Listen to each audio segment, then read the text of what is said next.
أشهد أن لا إله إلا الله وحده لا شريك له وأشهد أن محمدا عبده ورسوله اللهم صل وسلم وبارك على نبينا Muhammadin wa ala alihi wa ashabihi ajma'in. Setelah itu kita mulai dengan bacaan basmalah. Bismillahirrahmanirrahim. Asyhadu an la ilaha illallah wa asyhadu anna Muhammadan rasulullah. Raditu billahi rabban wa bil islami dinan wa bi Muhammadin nabiyyan wa rasulan. Rabbi zidni ilma wa yassirni fahma. Amin. Saya tidak menyampaikan materi apa, nanti langsung kita buka pertanyaan. Mengomentari tadi dua video yang kita putarkan. Pertama, video tentang penaklukan kota Konstantinopel. Setelah itu masih ada lagi sabda Rasulullah. Rasulullah memiliki nubuat dan memiliki basyarat. Syarat itu kabar gembira, memberikan kabar-kabar yang akan terjadi pada masa yang akan datang. Tentang penaklukan kota Konstantinopel disebutkan dalam video tadi itu. Terus bahkan Konstantinia akan dibuka Konstantinopel oleh siapa? Oleh sebaik-baik penguasa dan oleh sebaik-baik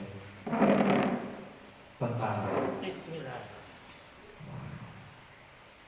Saat itu tadi disebutkan jasanya Syekh Samsuddin mempersiapkan sabda Rasulullah untuk dapat menaklukkan Konstantinopel, maka harus dipersiapkan sebaik-baik pemimpin. Beliau pedomannya hanya dua saja, yaitu orang Islam itu mesti sholat fardu yang 5. Sholat fardu yang 5 itu adalah kewajiban. Sebaik-baik sholat sesudah sholat fardu yang 5 itu adalah sholat malam. Sultan Muhammad Al-Fatih itu Sultan Muhammad kedua, karena dia yang menaklukkan Konstantinopel, maka mendapatkan gelar Al-Fatih, sang pembuka, sang penakluk. Itu umur 8 tahun beliau hafal Quran. Tentunya tidak pernah meninggalkan sholat malam, sholat yang 5 waktu. Dididik oleh Syekh Samsuddin tadi itu, dibiasakan dia untuk sholat malam. Nah, pada saat menaklukkan kota Konstantinopel itu, pasukan dikumpulkan, kemudian beliau berdiri, pasukan berdiri, diberikan pertanyaan, siapakah di antara kita yang ada di sini yang pernah meninggalkan sholat wajib 5 waktu? Tidak ada yang berduduk. Dia menyampaikan, ia pernah meninggalkan sholat wajib 5 waktu, silakan duduk. Tidak ada yang duduk. Jadi semuanya tidak pernah, semuanya tidak ada yang pernah meninggalkan sholat 5 waktu. Pertanyaan selanjutnya, silakan yang pernah meninggalkan sholat jamaah, silakan duduk. Tinggal separuh yang kayak berdiri, separuhnya duduk. Nah, jujur itu orang-orang yang pernah meninggalkan sholat jamaah duduk. Yang tidak pernah meninggalkan, yang selalu sholat jamaah berdiri. Tinggal separuh yang berdiri. Yang terakhir, siapakah yang pernah meninggalkan sholat malam? Duduk semuanya, termasuk Syekh Samsuddin. Kecuali hanya satu yang tidak duduk, yaitu Sultan Muhammad itu tadi. Itulah sebaik-baik pemimpin. Maka itu disiapkan. Jadi mohon maaf modelnya tidak, modelnya tidak keyakinan kita ini model keyakinan orang Jabariyah. Orang Jabariyah itu, mohon maaf, ini panti asuhan ini besok siapa yang mau menggantikan pengurus di sini yang mau tinggal dalam komplek panti ini. Kalau model Jabariyah, dan mohon maaf, umumnya kita masih banyak seperti itu. Mengaku ahli sunnah wal jamaah tapi akidahnya akidah Jabariyah. Alah besok kalau ada kan ya Allah mengirim ke sini. Itu Jabariyah namanya. Tidak ada usaha nunggu takdirnya Allah, tidak ada usaha. Orang Jabariyah itu seperti itu. Di manusia itu seperti wayang. Kalau ada orang manusia itu seperti wayang, itulah dalam Islam disebut orang yang punya keyakinan Jabariyah. Jabariyah itu begitu. Mohon maaf. Saya sebut namanya, tapi bukan orangnya. Panti asuhan Kaligesing beberapa waktu yang lalu puncak pandemi kemarin bulan Mei datang ke sini. yang menemui Pak Sidik minta supaya dikirim anak pengasuh di sini, dikirim ke sana. Katanya Pak Sidik, ya pengasuh itu dibuat Pak, kalau nggak pernah dibuat disiapkan selama-lamanya nggak bakal punya pengasuh. Nah, sama juga mohon maaf Panti Asuhan Danukusumo juga begitu. Jadi dipersiapkan kayak tadi Syekh Samsudin itu Bapak Ibu, disiapkan. Tidak kemudian menunggu takdirnya Allah, nanti kalau sudah saatnya Allah menakdirkan kan ya Allah. Ini mohon maaf. Ini katanya mengaku ahli sunnah wal jamaah, tapi keyakinannya keyakinan Jabariyah. Nah Bapak Ibu, itu satu. Yang kedua ini tadi video Turki menolong bencana kelaparan di Irlandia. Irlandia itu terbelah jadi dua. Irlandia Utara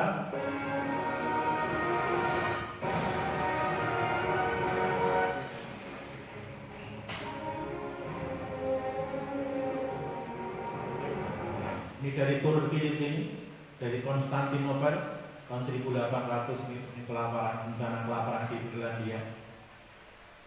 Penaklukan Konstantinopel tahun 1458 tadi itu. Dari Turki naik kapal rombongan dari Turki membawa bantuan pangan ke Irlandia. Mau ngirim uang 10.000 pound sterling. 10.000 pound sterling senilai 22 miliar ditolak sama Ratu Inggris. Jadi Irlandia itu jajahannya Inggris. Irlandia itu dibagi dua, Irlandia Utara yang sampai hari ini menjadi wilayah Inggris, Irlandia Selatan itu jajahannya Inggris. Setelah merdeka menjadi negara Irlandia. Di Inggris itu di dalam peta dunia disebut dengan, kalau kita menyebutnya Inggris, nama kerajaannya adalah Britania Raya. Di kerajaan Inggris itu nama resminya Britania Raya. Terdiri dari, inilah Inggris yang selatan ini, yang utara ini namanya Skotlandia. Kemudian terdiri dari Irlandia Utara. Nah, dulu tahun 80-an belum ada televisi swasta, masih ada TVRI. Itu suka diberitakan di TVRI perang saudara di Irlandia. Itulah Irlandia Utara yang ikut Inggris dengan Irlandia Selatan yang menjadi negara sendiri namanya Irlandia. Nah, waktu itu dijajah oleh Inggris, oleh Ratu Inggris, Turki tidak boleh membantu banyak-banyak. Hanya dijatah 1.000 pound sterling saja. Sultan Abdul Majid mengirimkan, sudah disiapkan dana 10.000, sama Ratu Inggris hanya diperbolehkan membantu 1.000 saja. Ya, karena dia yang punya kekuasaan di sana, ya sudahlah dikasih 1.000 saja. Tetapi yang lainnya kemudian dirupakan menjadi bahan makanan yang diangkut berkapal-kapal tadi itu. Nah, ketika tahu membawa kapal bantuan pangan, pun tidak boleh mendarat kapalnya itu di pelabuhan Dublin, pelabuhan terbesar di Irlandia. Hari ini menjadi ibu kota negara Irlandia. Nah, mohon maaf, saya sebut itulah kelakuannya orang Eropa. Orang mau membantu orang kelaparan kok begitu. Mau turun di Dublin pelabuhannya, Anda boleh.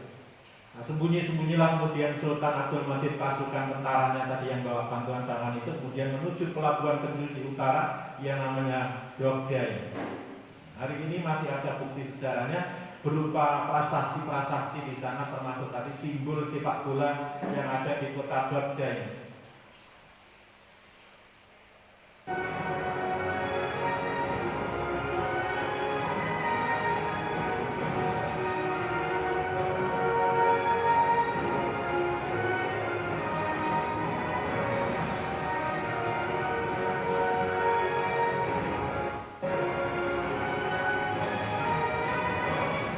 Terima kasih dari Rakyat Irlandia kepada Sultan Abdul Majid secara khusus dan kerajaan Turki Utsmani secara umum.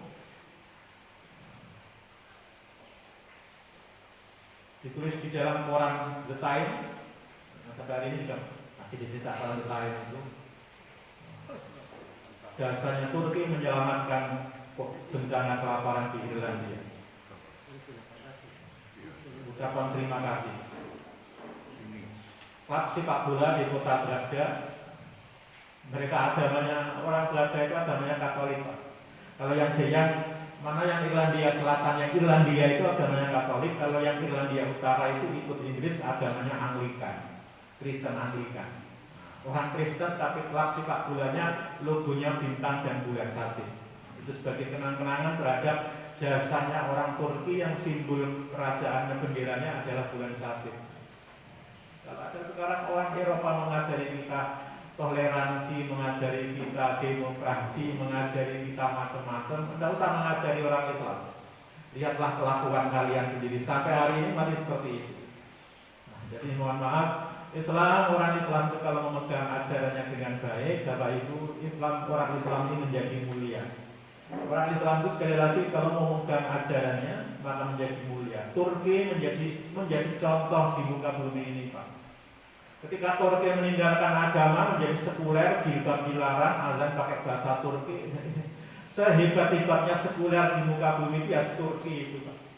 Kalau pengen jadi sekuler, memisahkan agama dari urusan negara ini, tidak usah ikut-ikut urusan agama negara itu, mohon maaf, tirulah Turki. Sampai azannya pun diganti dengan bahasa Turki, tidak pakai bahasa Arab. Tapi sejarah lagi membuktikan di saat itulah Turki terpuruk dalam sejarahnya. Perang dunia pertama kalah, perang dunia kedua kalah, ikut apapun tidak pernah ada yang menang dia. Tidak pernah dihargai. Selama Turki menjadi sekuler, tidak pernah dikenal orang lagi. Ketika Turki memegang syariat agamanya, hebatlah Turki itu. Ketika dia meninggalkan agamanya, hilang dari percaturan dunia, tidak dikenal orang. Nah, sekarang ini Islam mulai bangkit lagi, Pak. Nah, secara resmi, mohon maaf Pak ya, undang-undang Turki itu masih sekuler. Tidak bisa langsung dirubah, Pak. Tidak bisa langsung dirubah. Sekalipun Erdogan punya kuasa seperti itu, tetap sekuler Turki. Maka caranya pelan-pelan. Yang dilakukan Erdogan itu pelan-pelan, Pak. Tapi hasilnya seperti itu. Secara resmi Turki bukan negara Islam. Dalam konstitusinya sudah seperti itu. Dan kalau mengubah konstitusi itu tidak urusan gampang. Jadi pelan-pelan itu, Pak. Jadi yang kecil-kecil dulu yang dirubah itu. Pelarangan jilbab, undang-undang aturan yang melarang jilbab kemudian dicabut. Undang-undang yang melarang azan pakai bahasa Arab dicabut. Jadi tidak bisa merubah total. Nah, begitu saja kemudian dikudeta tuh. Erdogan dikudeta oleh militer. Nah, jadi itu kisahnya Pak ya, orang Islam. Sejarah orang Islam seperti itu. Orang Islam jangan meniru umat lain. Kita ini punya jalan sendiri. Nah, di sana dia tidak mengikuti ajaran agama kok jadi mulia. Nah, dia orang kafir. Jangan jadikan contoh. Contohlah orang-orang Islam. Orang-orang Islam di mana dia meninggalkan ajaran agamanya, terpuruklah nasibnya dia muka bumi ini. Begitu kami kira Bapak Ibu. Hari ini kemarin ketika mungkin saya tidak tahu kemarin Mas Ari menyampaikan kajiannya tentang itu. Ketika Hagia Sophia dijadikan Mas, Hagia Sophia itu dibeli oleh Sultan Muhammad, Pak. Bukan dirampas. Nah, jadi bukan dirampas. Walaupun dia menang dalam perang itu, Konstantinopel secara keseluruhan dikuasai dan dirubah menjadi Istanbul, tapi pusat-pusat ibadah itu dibeli sama Sultan Muhammad. Dibeli dengan uang beliau sendiri dan itu ada piagamnya. Kalau orang ngomong sembarangan, termasuk mohon maaf, Turki bisa menekan Belanda ketika Belanda menghalang-halangi. Ada videonya Pak ya. Sultan Hamid II ini di Istana Topkapi Istanbul itu ada dokumennya. Dengan dokumen yang dipegang oleh Sultan Abdul Hamid II ini, dia bisa membela orang Aceh. Aceh waktu itu ada laporan dari Kesultanan Aceh, Belanda menghalang-halangi orang Aceh untuk melaksanakan ibadah. Laporan itu sampai pada Sultan Abdul Hamid. Dipanggillah duta besar Belanda yang berada di Turki. Jangan neko-neko. Kalau saya buka dokumen saya, maka negaramu akan hancur. Asal tahu saja negaramu itu rajanya adalah anak yatim piatu yang tidak jelas keturunannya. Itulah yang dilakukan oleh Prancis ketika menjajah negara. Keturunan raja yang sebenarnya sudah diputus oleh kerajaan Prancis, dinaikkanlah anak dari panti asuhan, didudukkan sebagai raja. Macam-macam Belanda dibuka rahasianya itu, hancur kerajaan. Kalau kamu tidak mengizinkan orang Aceh pergi haji, tidak mempermudah jalannya, akan aku buka rahasia negaramu ini. Jadi dokumen di negara Turki itu tersimpan rapi Pak. Sampai hari ini mohon maaf, warisan Nabi kita Muhammad SAW berupa jubahnya, berupa rambut-rambut beliau yang tersisa, itu semuanya disimpan di Turki. Nah, jadi setelah dunia pada berkomentar tentang Turki, gereja dirubah menjadi masjid tanpa tahu sejarahnya, orang-orang itu ngomong. Nah, akhirnya dibela oleh seorang pendeta dari Yunani. Yang paling getol menyuarakan penolakan perubahan masjid itu adalah orang-orang Yunani. Nah, pendeta Yunani bersuara, kita berterima kasih kepada Sultan Turki dan rakyat Turki yang menjaga Hagia Sophia. Apapun fungsinya saat ini, tapi Hagia Sophia tetap berdiri tegak. Lihatlah dulu ketika masa pemerintahan kerajaan Konstantinopel, kerajaan Romawi, gereja Hagia Sophia itu dulu sudah pernah dibangun, tapi dihancurkan oleh orang Kristen sendiri karena beda aliran. Nah, jadi itu dibela itu Pak. Berapa banyak gereja yang dijual di Yunani karena tidak punya jamaah? Kenapa ngurusi tempat ibadah di negara lain? Di negara ini banyak gereja yang dijual karena tidak ada lagi yang mau beribadah. Nah, masjid-masjid di Yunani dirubah menjadi bioskop. Buktinya ada itu Pak. Nah, buktinya ada. Kami tidak begitu, Bapak Ibu sebagai pengantar saja mengingatkan kembali pada kita. Mohon maaf kalau kita ingin punya peradaban yang gemilang, caranya seperti itu. Nah, segala sesuatu dipersiapkan dengan sebaik-baiknya. Kita mengikuti ajaran Islam, sabda-sabda Rasulullah. Nah, ada yang masih kelewatan tadi ini. Suatu ketika setelah Rasulullah menyampaikan latus tahana Konstantinia itu, Konstantinopel akan ditaklukkan. Rasulullah juga menunjukkan satu lagi, sebuah kota yang menjadi pusat, nah, hari ini menjadi pusat peradaban agama Katolik, yaitu kota Roma. Dalam hadis riwayat Imam Ahmad itu Pak. Nanti Bapak bisa cari hadis riwayat Imam Ahmad tentang petunjuk Rasulullah akan ditaklukkannya kota Roma. Roma, yang di dalam kota Roma itu ada negara Vatikan, di sana adalah Paus bertahta. Itu nanti akan ditaklukkan orang Islam itu. Nah, sekali lagi, selagi akidah kita yang mengaku ahli sunnah ini masih belum murni ahli sunnah, masih tersisip di dalamnya adalah Jabariyah, tidak akan terjadi itu. Nah, kami kira begitu Bapak Ibu, monggo dilanjutkan kalau ada yang mau mengajukan pertanyaan-pertanyaan. Monggo Pak. Saya ingin menanyakan mengenai proses kenegaraan dulu zaman Nabi Bani Umayyah, Bani Abbasiyah, kenapa kok tidak di Mekah gitu loh Pak, lalu bergeser ke Turki, itu sebabnya apa itu? Karena kan Turki Utsmani itu yang sekarang yang akhirnya menjadi jatuh juga akhirnya. Tapi kenapa kok Turki itu negara Arab sendiri tidak kuasa waktu itu? Tidak puasa Pak ya. Oke, sebentar Pak ya. Lalu sekarang juga bahaya yang dihadapi oleh Turki kan sekarang juga dunia Pak. Nah, ini kan juga bukan sepele Pak kekuatannya itu. Nanti kalau Erdogan misalnya dilawan oleh gerakan bangsa-bangsa yang lain di dunia ini kan juga jadi tantangan yang berat. Oke. Itu saja. Jadi petanya seperti ini Pak. Jadi bahasa kita tadi itu Pak. Kenapa pindah ke sana? Tapi ini semuanya masih keluarga Nabi Pak. Sampai nanti pada masa jatuhnya Baghdad, itu juga semuanya masih keluarganya Rasulullah. Abbasiyah itu dari pamannya Nabi, Abbas bin Abdul Muthalib. Jadi sudah tidak di Mekah lagi Pak. Setelah Nabi hijrah ke Madinah, di Madinah, Mekah menjadi musuh. Tetapi setelah Mekah ditaklukkan, Nabi tidak akan kembali ke Mekah. Kita bisa jaya, bisa macam-macam karena kita berintisnya dari Madinah. Nah, itu ceritanya ya. Di Madinah sampai Rasulullah wafat tahun 632, dilanjutkan oleh Khalifah yang 4 sampai akhir 661. Madinah dari 622 sampai 661, kurang lebih 40 tahun ya, di Madinah itu. Nah, setelah itu, dan mohon maaf sebelum berakhir itu sudah mulai rusuh Pak Madinah ini. Pemerintah Utsman guncang oleh demo Pak.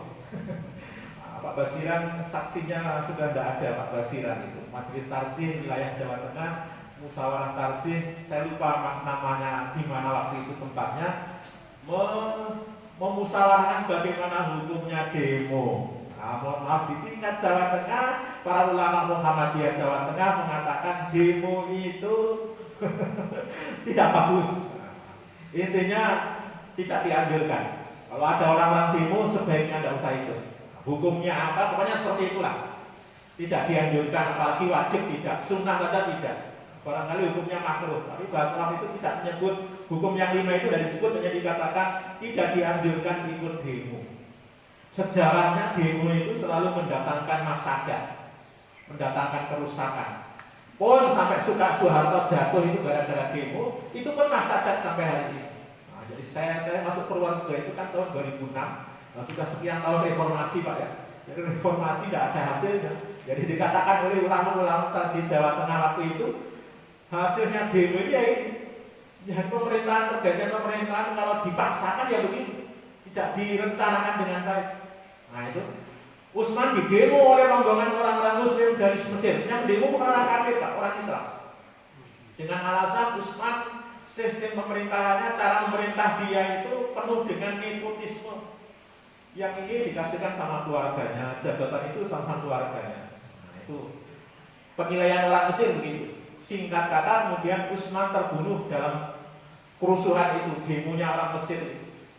Nah, istrinya Utsman yang waktu itu termasuk menjadi pelindung, keluarganya Ali menjadi penjaga rumahnya Utsman semuanya, termasuk anak-anak beliau, termasuk Ali sendiri pun tidak kuasa membendung para demonstran itu, jumlahnya ribuan Pak. Nah, di dalam pelukan istrinya Utsman itulah Utsman gugur, dibunuh dengan senjata tajam tentunya ya. Kemudian yang menjadi saksinya adalah 4 jari istrinya Utsman itu disimpan sama keluarganya Utsman. Itu nanti yang dibawa oleh Muawiyah, nah, dijadikan bukti.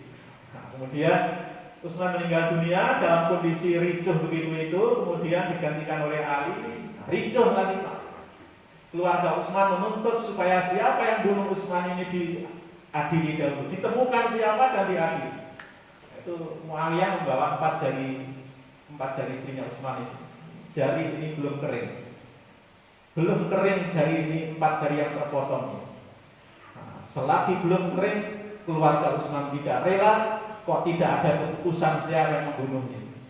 Nah, singkat kata, Ali mengatakan suasana Madinah sudah tidak kondusif lagi untuk menjadi pusat pemerintahan, dipindahkanlah kemudian ke Kufah. Kufah itu yang hijau itu yang pas di segitiga itu. Sekitar situlah di Kufah itu. Nah, itulah pusat pemerintahan Ali. Katanya, mohon maaf bahasanya orang sekarang, ini Ali kok pengecut, kok malah kabur.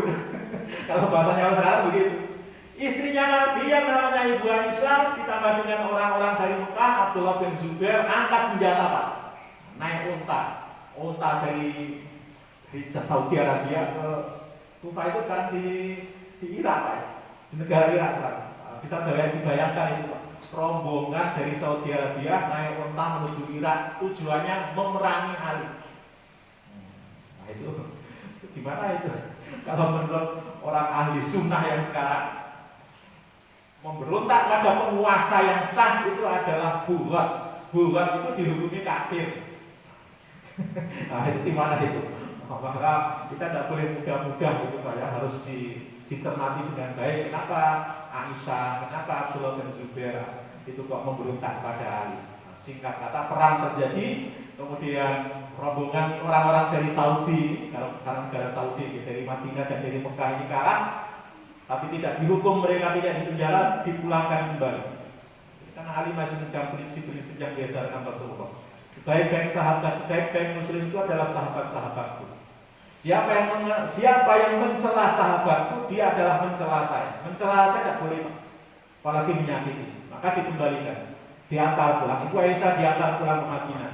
Setelah itu Ibu Aisyah tidak ikut-ikut lagi urusan politik.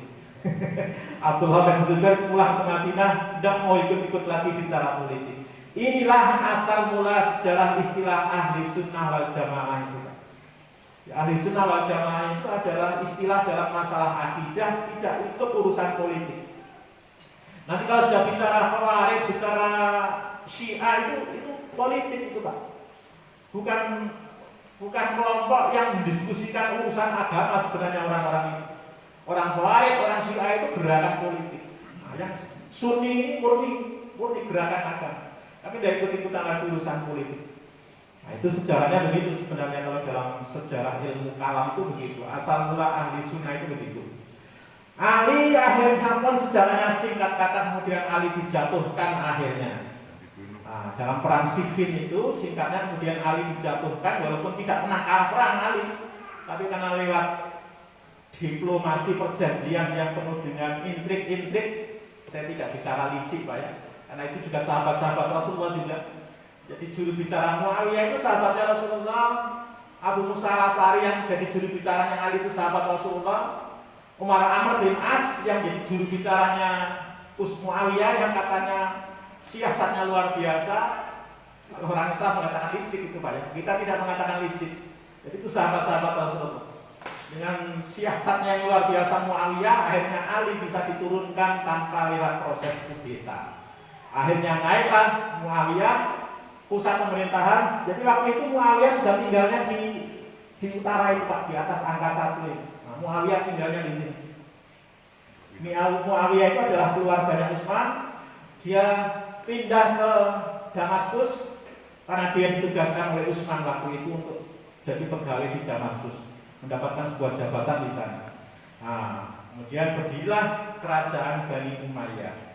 Nah, kalau yang 4 itu khalifah itu lewat proses musyawarah, dimusyawarahkan siapa orang Islam ini lewat musyawarah.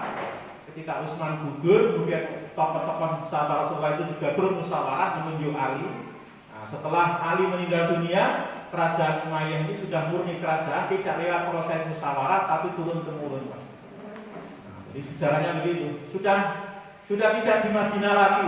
Nah, Mekah sudah ditinggalkan sejak masa Rasulullah Pak.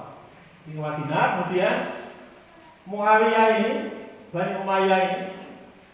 Nah, Bani Umayyah ini di Damaskus Syria ini Pak. Jadi sekarang yang bergejolak Syria itu di sini Pak. Ini Yordania, ini adalah Irak, ini adalah Iran, ini Iran yang besar ini Turki sampai ke sini. Ibu kota Muslim di Damaskus itu hanya sampai 750 keluarga Rasulullah yang kemudian menyebut dirinya dengan Bani Abbas, kerajaan Bani Abbasiyah, menyerbu Damaskus. Damaskus kalah, kemudian pusat pemerintahan pindah ke Baghdad. Nah, pindah ke Baghdad sini Pak. Tapi yang orang-orang Damaskus yang Bani Umayyah tidak semuanya habis dalam perangan itu, ada yang sempat bisa menyelamatkan diri. Mereka melarikan diri ke Spanyol sana itu Pak, yang berwarna kuning itu. Nah, itu Spanyol sana. Nah, menyeberangi ini Afrika Utara, menyeberangi Maroko, menyeberang ke Spanyol sana. Kok bisa lari ke sana? Itu sudah wilayah ketika Umayyah ibu kotanya di Damaskus, itu sudah wilayah dia. Nah, itu sudah wilayah dia. Nah ini lagi non Zero. Bapak nanti bisa lihat bukunya Tengku Sulaiman Rasyid itu yang fikih Islam. Itu ada judul khilafah itu. Jadi pemerintahan Islam itu sistemnya disebut khilafah. Apapun modelnya, model musyawarah seperti Khulafaur Rasyidin yang 4, model keturunan kerajaan seperti kekhilafahan Bani Umayyah atau Bani Abbasiyah, itu namanya khilafah. Walaupun caranya berbeda-beda, istilahnya dalam dunia Islam disebut khilafah. Maka ketika pemerintahan pindah ke Baghdad, itu khalifahnya di Baghdad. Khalifahnya di Baghdad. Keturunan Umayyah yang pindah ke Spanyol tidak mau menyebut dirinya sebagai khalifah. Mereka adalah amir. Khalifahnya di Baghdad. Baru setelah Baghdad jatuh ke tangan Mongol, mereka berani menyebut dirinya khalifah. Jadi khilafah itu memang dalam istilah fikih siasa, ilmu pemerintahan Islam itu menjadi sistemnya orang Islam. Sekalipun caranya tidak sama, tapi namanya tetap khilafah. Nah gitu Pak ya. Nah itu ke Baghdad, Baghdad hancur, kemudian barulah muncul Turki, Pak. Setelah Baghdad hancur, baru muncul Turki. Maka di sini ini kerajaan Bani sampai masa kerajaan Bani Abbasiyah, nah, Turki ini belum masuk ini, Pak. Belum masuk wilayah kekuasaan. Nah, baru nanti setelah Baghdad hancur, setelah itu muncul dinasti Bani Mamluk di Mesir, Spanyol masih berjaya, kemudian muncullah Turki. Nah, Eropa itu dikepung dua, Pak. Eropa itu dikepung dua pemerintahan. Dari barat itu di Spanyol, dari timur Turki. Muslim Spanyol, kerajaan Umayyah Spanyol diam, tidak pernah menyebarkan pengaruh Islam ke tempat lain. Tapi yang Turki itu terus mendesak barat, Pak. Turki itu terus menyebarkan Islam dari timur ke barat. Nah, berhentilah nanti dalam pertempuran di Beograd di sini. Nah, berhenti karena dihadang oleh pasukan dari kerajaan Romawi Barat ini, dari kerajaan Roma, dan orang-orang Eropa bersatu. Berhenti di Beograd ini. Setelah itu muncul perang salib. Kekuatan Turki kemudian bergeser lagi. Dia menarik pasukannya.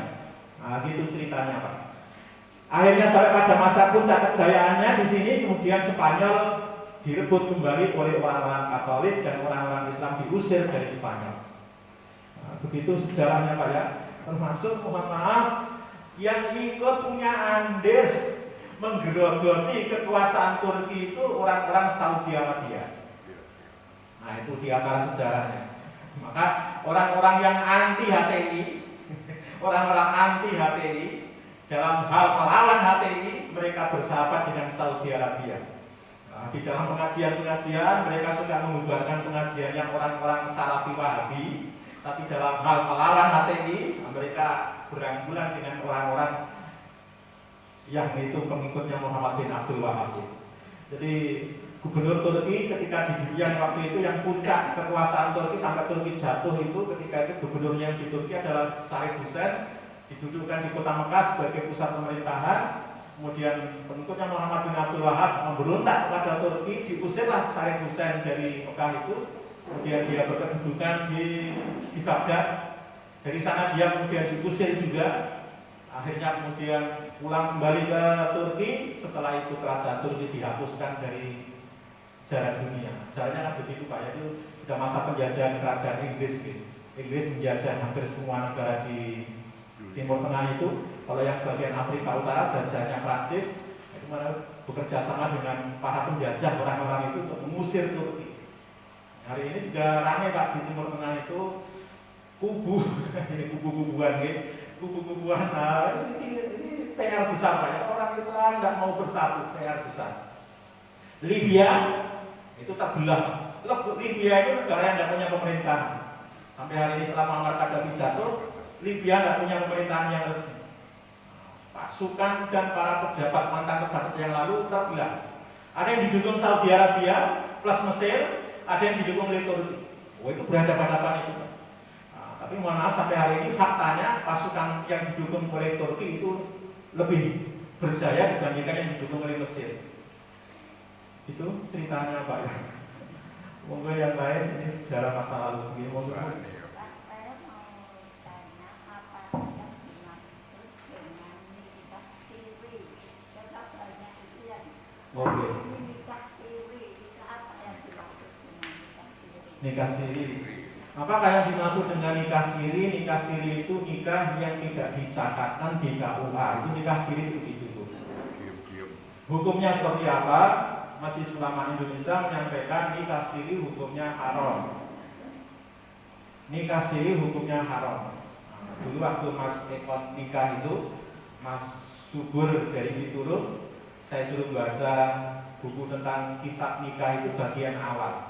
Siapa yang menikah ingin mendapatkan kekayaan akan dimiskinkan oleh Allah. Itu sabda Rasulullah. Siapa yang menikah ingin mendapatkan kemuliaan duniawi, menikahi anak-anak pejabat, tujuannya supaya dia ikut mulia, akan dihinakan oleh Allah. Nah, nikah itu diawali dari niat berangkatnya dulu itu seperti apa. Maka nikah siri itu mesti niatnya tidak baik. Mesti niatnya tidak baik. Kenapa? Mau kalau datang ke KUA gratis kok, tanpa biaya. Kenapa kau tidak mau dicatatkan? karena saya sudah punya istri, Pak. Karena saya belum siap, Pak. Mahasiswa-mahasiswa nikah, saya belum siap. Nikah itu harus bertanggung jawab, tidak boleh kok belum siap itu gimana. Di Pangen bagus itu, Pak. Di RT kami ada orang ngontrak, katanya nikah siri. Sejak saat itu, karena sebelumnya belum ada kasus gitu. Setelah itu Pak RT-nya bilang sama yang punya rumah, hanya boleh sampai habis kontrakan ini saja. Hanya boleh 1 tahun saja, setelah itu silakan pergi. Ini orang nikah tenanan kok, ini hanya hapus-hapusan. Nikah siri itu kan tidak ada suratnya, Bu ya, tidak ada keterangannya, tidak ada. Ketika orang melamar satu rumah ditanya, saya nikah siri, tidak ada buku nikahnya. Gimana cara membuktikan dia nikah siri? Sekarang sudah susah mencari orang yang betul-betul benar dan jujur itu. Makanya di Pangen itu Pak Pangatur bagus itu. Tanya, kamu rumahnya mana asalnya? Purwodadi. Panggil orang tuanya. Ternyata keluarganya nggak ada yang tahu dia nikah siri. Udah, daripada ribut di sini udah pulang kan. Nah, gitu. Jadi MUI Muhammadiyah NU bersepakat dalam hal ini nikah siri hukumnya haram. Jangan ada lagi yang ngomong nikah siri itu sah menurut agama, tidak sah menurut negara, sah menurut agama, tidak sah menurut negara. Jangan lagi yang ngomong seperti itu. MUI sudah mengatakan nikah siri hukumnya haram. Dasarnya mana? Dasarnya surat Al-Baqarah 282. Lu kok bisa? Jadi kan zaman Nabi itu nikah tidak ada catatannya, Bu. Tidak ada catatannya. Lo kok bisa sekarang nikah harus dicatat? Zaman Nabi tidak ada. Jenengan mohon maaf, zaman Nabi tidak ada KTP, tidak ada SIM. Kalau mau niru Nabi naik kecamatan tidak usah bawa SIM, tidak usah bawa helm. Jadi maka dalilnya jauh melenceng. Ini bukan dalil pernikahan tapi dalil utang piutang. Lo kok bisa dijadikan dalil? Ya justru itulah letaknya kelenturan syariat Islam itu. MUI sepakat dalilnya adalah surat Al-Baqarah 282. Ayat tentang hutang. Ya ayyuhalladzina amanu ila tadayantum bidainin ila ajalin musamma faktubu. Ya ayyuhalladzina amanu Ya ayyuhalladzina amanu idza tadayantum bidainin ila ajalin musamma faktubu. Artinya wahai orang-orang yang beriman, apabila kamu melaksanakan transaksi utang piutang yang ditentukan waktunya, kapan harus dibayar utang itu, maka tuliskanlah. Utang saja ditulis, Bu. Ini nikah ini itu luar biasa. Kata para ulama menyebut istilah yang ditunjukkan oleh Allah, mitsaqan ghalidh, perjanjian yang luar biasa. Di atas perjanjian macam-macam ini urusannya dengan nyawa orang, nasib orang. Gimana kemudian kok tidak dicatat gitu? Mau utang saja, utang 1.000 harus dicatat itu. Loh ini nikah masa tidak ada catatan? Nah, dasarnya ini surat Al-Baqarah 282 itu. Jadi mohon disosialisasikan nikah siri itu tidak sah menurut agama dan tidak sah menurut negara. Kalau ada Pak Kiai, Pak Ustadz, Pak Kaum yang membantu pernikahan siri, barangkali belum tahu fatwa MUI, masih ada yang membantu, itu kemungkaran Pak ya, tidak usah dibantu. Jadi sudah habis nikah siri tidak ada, nikah mut'ah yang ada hanya nikah. Itu kami kira. Nah, termasuk ini non sewu imbasnya, Bu ya. Imbasnya pertanyaan tadi nikah siri hukumnya apa? Karena nikah siri itu hukumnya haram, nikah harus dicatat, maka membubarkan pernikahan pun harus dicatat. Belum bisa dikatakan sah, belum dianggap talak kalau belum sampai ke pengadilan agama. Jadi belum jatuh talaknya. Belum jatuh talaknya kalau belum ada putusan dari pengadilan agama. Jadi imbasnya itu menurut saya. Berangkat nikah harus dicatat, bubar nikah harus ada keterangan catatannya. Talak belum jatuh kalau belum diputuskan oleh pengadilan agama. Nah, ini koma belum selesai itu ya. belum selesai koma. Sekalipun begitu, orang-orang Islam ini harus hati-hati dalam segala hal. Suami-suami jangan mudah mengatakan tak cerai kamu. Satu, tak cerai kamu. Dua, 100 kali bilang cerai dalam satu hari. Itu hati-hati ngomong seperti itu. Jadi bukan hanya bicara hukum saja, tapi ada catatannya secara etika, akhlaknya, moralnya seperti itu. Sekalipun talak tidak jatuh sebelum ada putusan pengadilan, mohon kita itu hati-hati kalau mengucapkan kata-kata. Jangan mudah-mudah menggunakan kata talak, pulang mana ke rumah orang tuamu. Jadi kalau dalam fikih-fikih lama Bu ya, dalam buku-buku tulisan para ulama yang lama-lama, sebelum institusi negara itu rapi seperti sekarang, mengucapkan talak itu sudah jatuh talaknya. Mengucapkan sana mau pulang ke rumah orang tuamu sana, itu talak juga itu. Itu ada yang talak itu lafalnya jelas, tak cerai kamu. Ada yang lafalnya sindiran, mana kamu pulang ke rumah orang tuamu. Itu dulu itu sudah jatuh talak betul. Tapi sekarang setelah terjadi perhatian dokumen negara, maka itu belum jatuh. Sekalipun belum jatuh, sekali lagi kita tidak boleh sembarangan dalam berbicara. Pulang itu oke.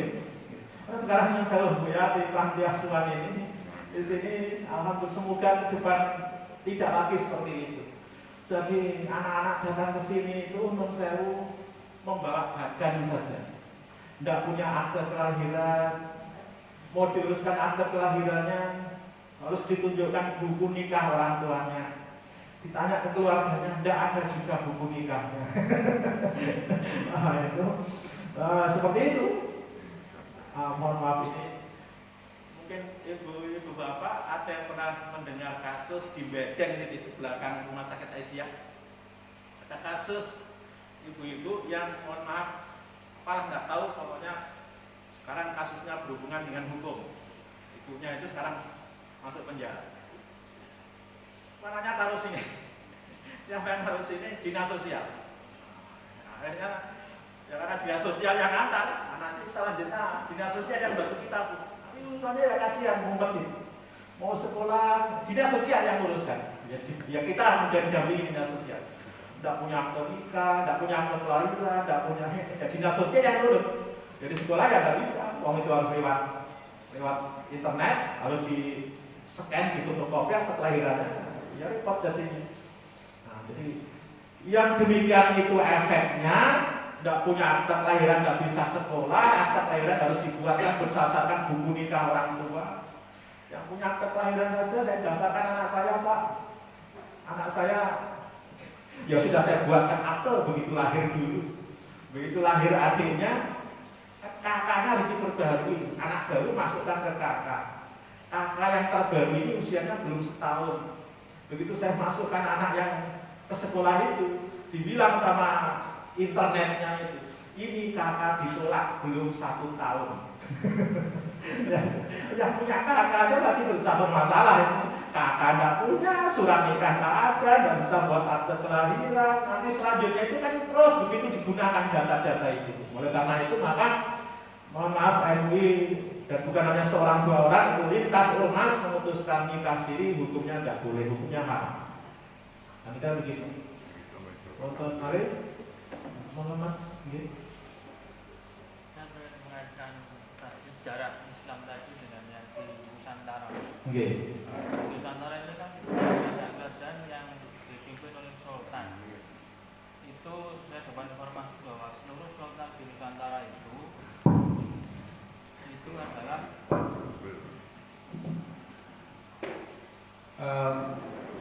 ya katakanlah di bawah tadi oleh Bagi Usman tadi.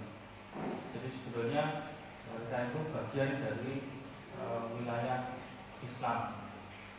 Nah ini betul apa tidak, karena kalau yang kita terima di pelajaran sejarah di sekolah itu kan tidak pernah ada kata-kata itu. Islam di masuk di Indonesia di bawah beragam dari sejarah itu saja. Tidak ada kata-kata lain. Nah ini informasi ini sebetulnya bagaimana? Ngasih. Kalau tidak ketemu sekarang, besok saya sudah ada itu Mas Rusni. Kalau tidak ketemu sekarang, besok gitu. Bukti bahwa kesultanan ini bagian daripada dari kekhilafan Turki Utsmani itu adalah bendera panji-panji kerajaan yang berada di Keraton Yogyakarta. Nah, mohon maaf, besok kalau tidak sekarang besok. Jadi panji-panji kerajaan dalam Kongres Umat Islam yang keberapa di Yogyakarta itu, Sultan Hamengkubuwono yang ke-10 ini mengatakan menunjukkan bendera warna ungu tua, panji-panji yang isinya ini adalah bukti bahwa Yogyakarta itu bagian daripada kekhilafan Turki Utsmani.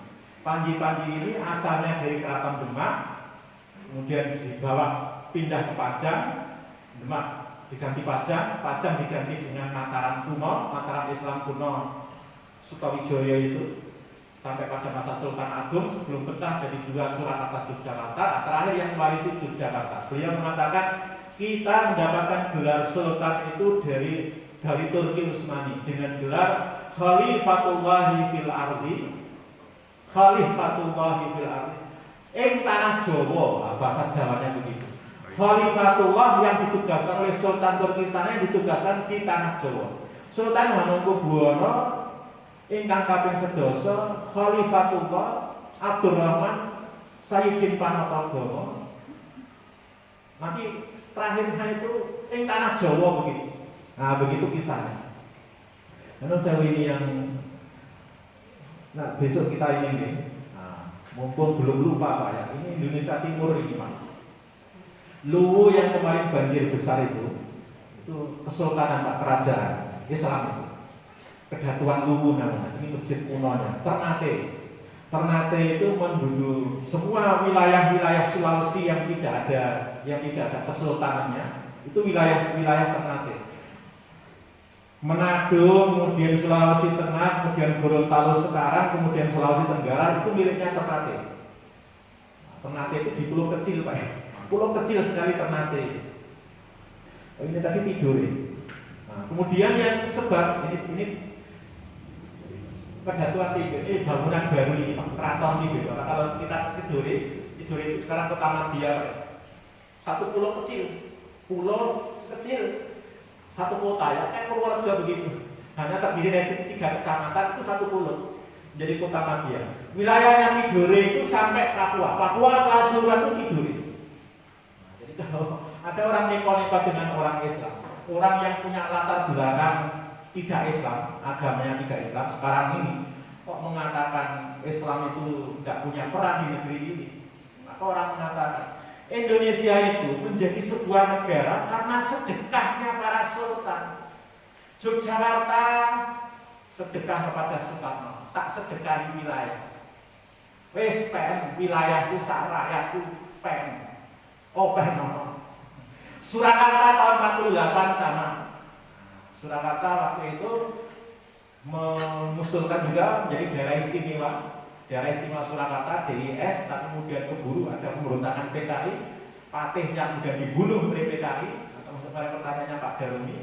Sumatera Timur bakar semua istana-istana, keluarga raja dibunuhi. Kita mungkin tahunya hanya kisah daripada Amir Hamzah sang penyair itu. Dulu saya belajar itu sastra Indonesia lama itu ada namanya penyair Amir Hamzah. Amir Hamzah itu meninggal dunia pada saat revolusi sosial di Sumatera Timur. Begitu saja tulisannya. Revolusi sosial itu apa? Tidak pernah dijelaskan. Itu orang-orang PKI yang menghancurkan kerajaan-kerajaan Islam itu Pak. Di Jawa itu Keraton Jakarta itu patihnya yang dibunuh, yang bisa dibunuh itu. Nah, jadi Indonesia itu dari ujung Aceh sampai Papua itu wilayah kerajaan Islam semuanya. Negara ini berdiri dengan sedekah wilayah dari para sultan itu. Ketika jejak pendapat di Papua Barat, Soekarno yang dimintai pendapatnya pertama adalah Sultan Tidore, Sultan Zainal Abidin. Wahai Pak Sultan, ini wilayah Anda kita kasih pilihan nomor diri sendiri, ikut Belanda atau bergabung dengan kita. Saya ikut Indonesia. Nah, nanti Bapak bisa lihat di internet itu. Sekarang orang mengatakan Manado itu wilayahnya Ternate, jangan macam-macam kamu. Kenapa Katolik tidak berkembang di Manado? Karena dihadang sama Sultan Ternate. Kenapa sekarang agamanya jadi Protestan? Itu setelah Belanda, setelah Ternate di bumi hanguskan sama terakhir adalah dari Sultan Mengku, kemudian Sultan Hairun. Setelah itu Belanda bisa menaklukkan Maluku secara keseluruhan. Maluku itu Islam, Pak. Kenapa sekarang jadi Kristen? Itu ulah-ulah Belanda itu.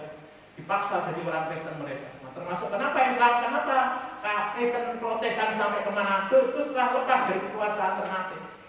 Ada sejarahnya, Pak. Itu Bapak bisa baca itu.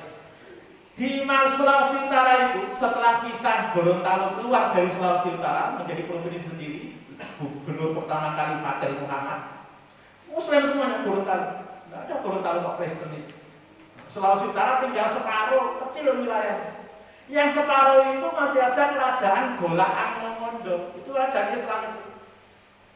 Marga Manopo, orang Sulawesi Utara kok tulisan di belakangnya Kartini Manopo, siapa Manopo gitu. Itu Islam itu. Itu keluarga dari kerajaan Golaan Mongondo. Cuma Golaan Mongondo ini unik, Pak.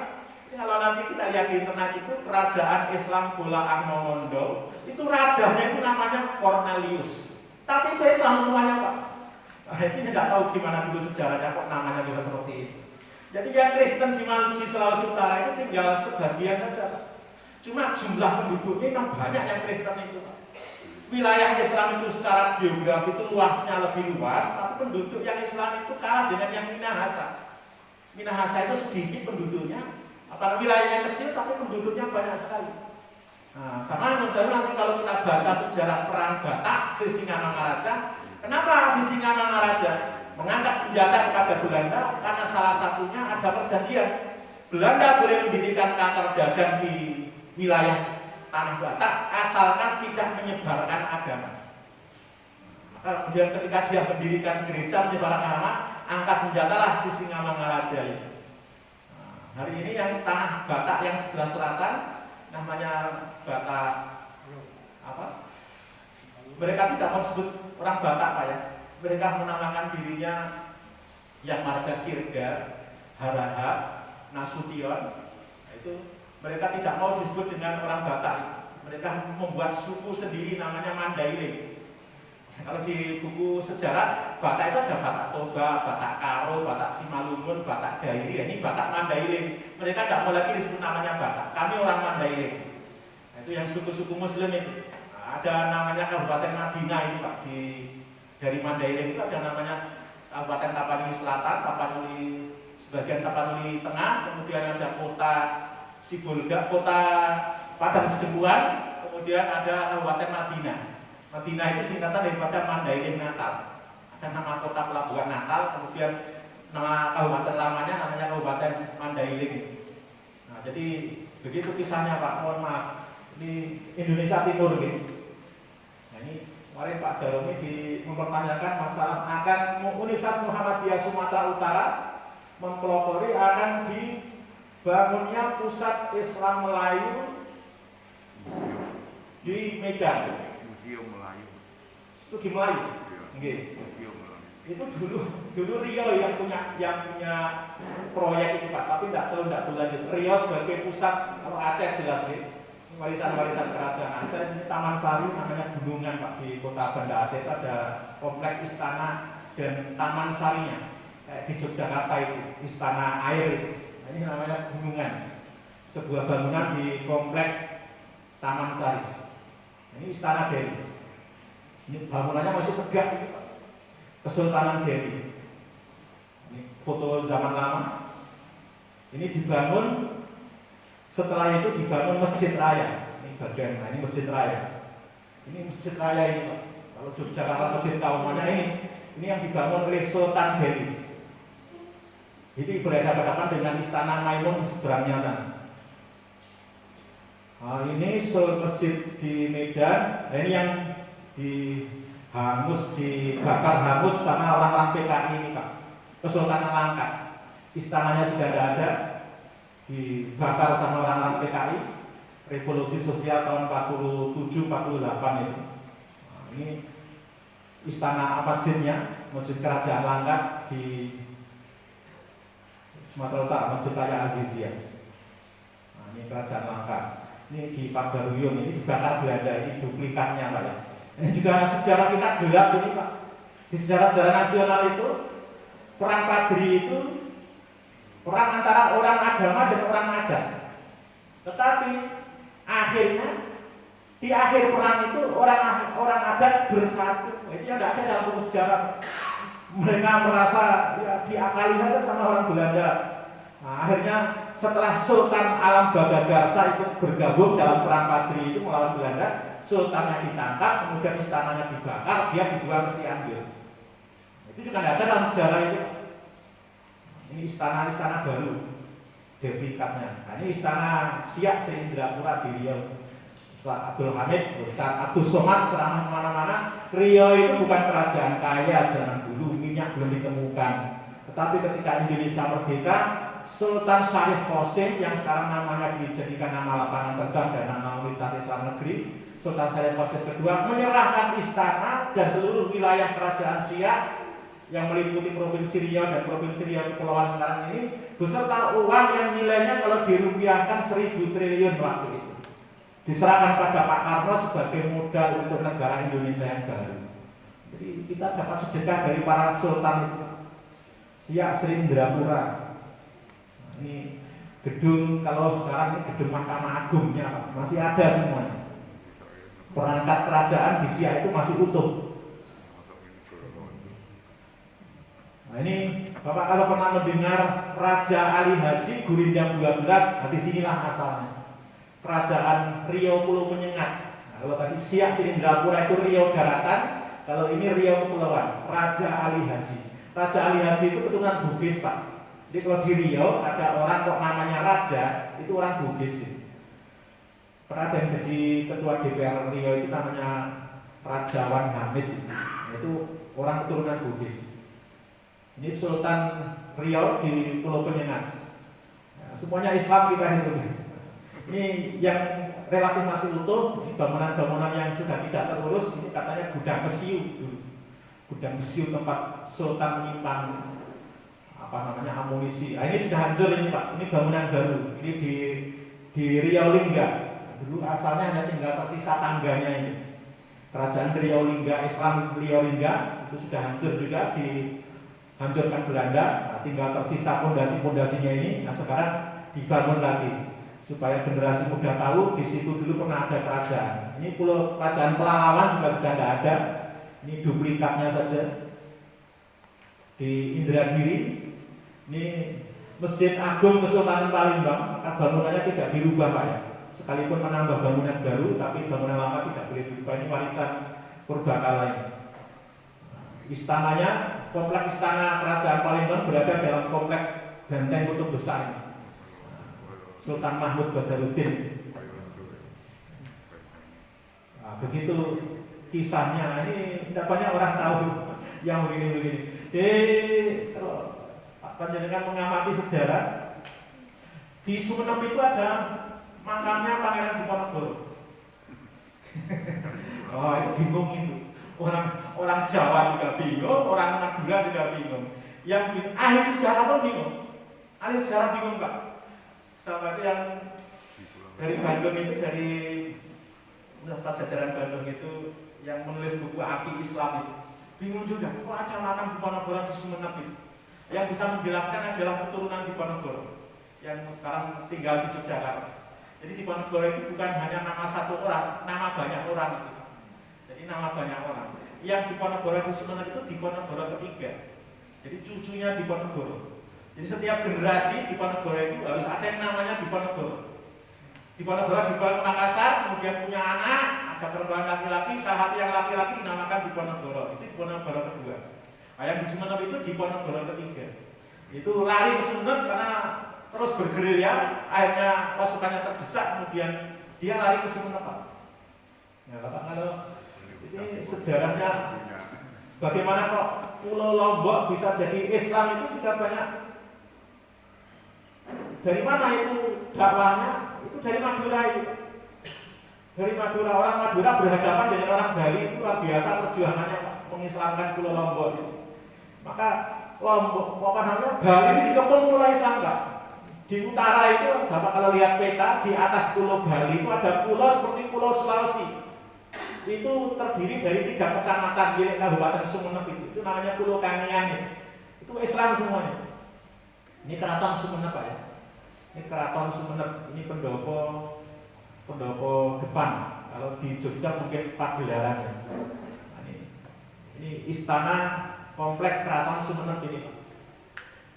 Alhamdulillah masih utuh ini Pak, tidak dihancurkan Belanda. Walaupun rajanya sudah lama tidak ada. Ada masjidnya itu yang sangat monumental. Ini tulisan Al-Quran, tulisan tangan oleh Sultan Sumeneb yang keberapa itu, disimpan di dalam komplek keraton. Ini Taman Sari. Nah, ini Masjid Agung Sumeneb ini Pak, ini Masjid Keraton. Kalau Sumeneb itu ada Masjid Agung yang mana? Masjid Agung Keraton. Nah, ini rupanya Masjid Keraton Sumeneb. Nah, bangunannya unik itu Pak. Nah, ini gini-gini kan tidak pernah ada dalam sejarah Pak. Kerajaan-kerajaan kita hanya berhenti sampai Mataram Islam, hanya sekilas-sekilas saja gitu. Nanti kapan kita tunjukkan Pak ya. Hamengkubuwono Sultan Raja Surakarta yang kalau Yogyakarta barangkali orang menyebut Hamengkubuwono ke-9. Surakarta yang paling raja yang paling hebat itu Pakubuwono ke-10. Dia yang mendirikan perguruan-perguruan Islam Pak. Mbah Ulum yang sekarang anak kita sekolah di sana, Maksum itu, Mas Maksum itu, di Mbah Ulum itu didirikan oleh Pakubuwono ke-10. Kemudian sudah lama vakum, kemudian sekarang dihidupkan lagi. Itu permaisurinya kemana-mana kerudungan itu Pak. Itu tidak ada dalam buku sejarah permaisurinya Raja Jawa kok kerudungan ini. Jam 7.12. Kalau kira begitu, bapak-bapak mohon maaf. Nah, ini yang sekarang yang lagi rame Pak, yang lagi rame. Tapi nanti kita ada banyak videonya ini. Yang lagi rame itu tahun kemarin, itu November tahun kemarin, itu Sultan Abdul Hamid dari Kesultanan Pontianak itu mau diusulkan jadi pahlawan nasional. Dialah yang membuat lambang Garuda Pancasila. Nah, tapi itu dihadang sama orang di Jakarta Pak. Dikatakan dia pengkhianat. Dia pengkhianat bukan pahlawan. Tapi sudah terlanjur banyak video di YouTube itu Pak. Di antara jasanya Sultan Abdul Hamid itu diantaranya memfasilitasi terjadinya konferensi meja bundar. Jadi memang hubungan dia yang dekat dengan Ratu Wilhelmina itu dianggapnya dia sebagai seorang pengkhianat.